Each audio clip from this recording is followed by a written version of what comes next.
quiet fields of Norfolk, from a parson's humble home, young Horatio went to sea to make the oceans all his own. A sickly lad, a fragile frame, but a fire in his breast. He sailed the frozen Arctic and the waters of the West. He learned the ropes, he climbed the mast, he read the shifting wind. A captain by his 20th year, with a drive that never thinned.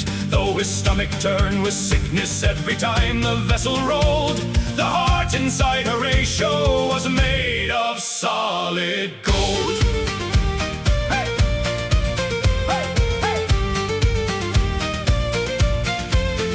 At the siege of sunny Calvi, the stones and gravel flew. It stole the sight from his right eye, but he smiled and pushed on through. Then off Cape St. Vincent, when the Spanish line was grand, he broke the rules of battle without a senior's command. He jammed his ship between them and he boarded with a scream. Captured 2 great galleons like a sailor in a dream. They called it Nelson's Patent Bridge for boarding ships of line, as his name began to echo through the shipping and the brine. So raise the sails for Norfolk's son, the master of the tide, with half an eye and half an arm and all of England's pride. From the sands of Egypt's desert to the Baltic's freezing foam, the one-armed lion of the sea is driving triumphs home. Hey!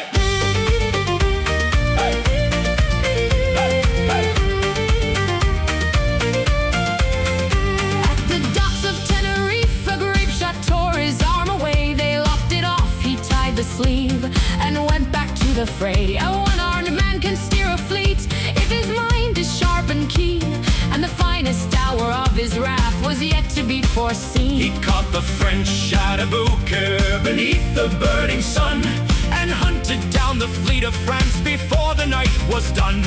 The Orient exploded, a thunder in the dark, and the waters of the mighty Nile bore Nelson's deadly mark. Turn back, turn back! The admiral flagged at Copenhagen's gate, but Nelson looked at the signal lines and chose to challenge fate. He raised the spyglass up into his sightless, blinded eye and laughed aloud at the worried flags flying in the sky. I really do not see the signal, Horatio told his men. Then he sailed his vessels forward and he won the day again.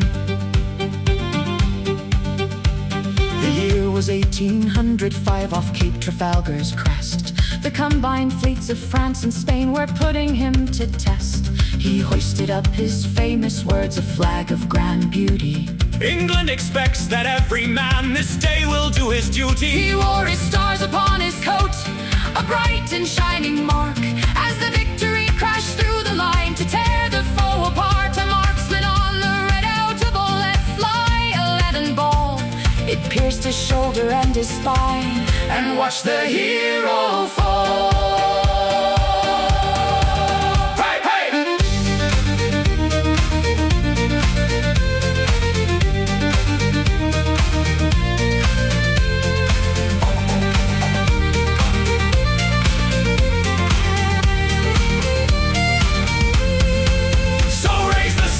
Norfolk's son, the master of the tide, with half an eye and half an arm and all of England's pride. From the sands of Egypt's desert to the Baltic's freezing foam, the one-armed lion of the sea has driven triumph home.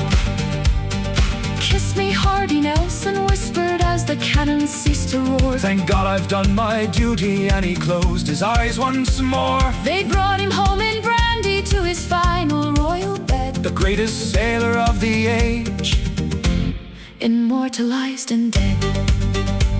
The Frenchman rules the continent, but Britain rules the waves. Long live the name of Nelson, the bravest of the brave.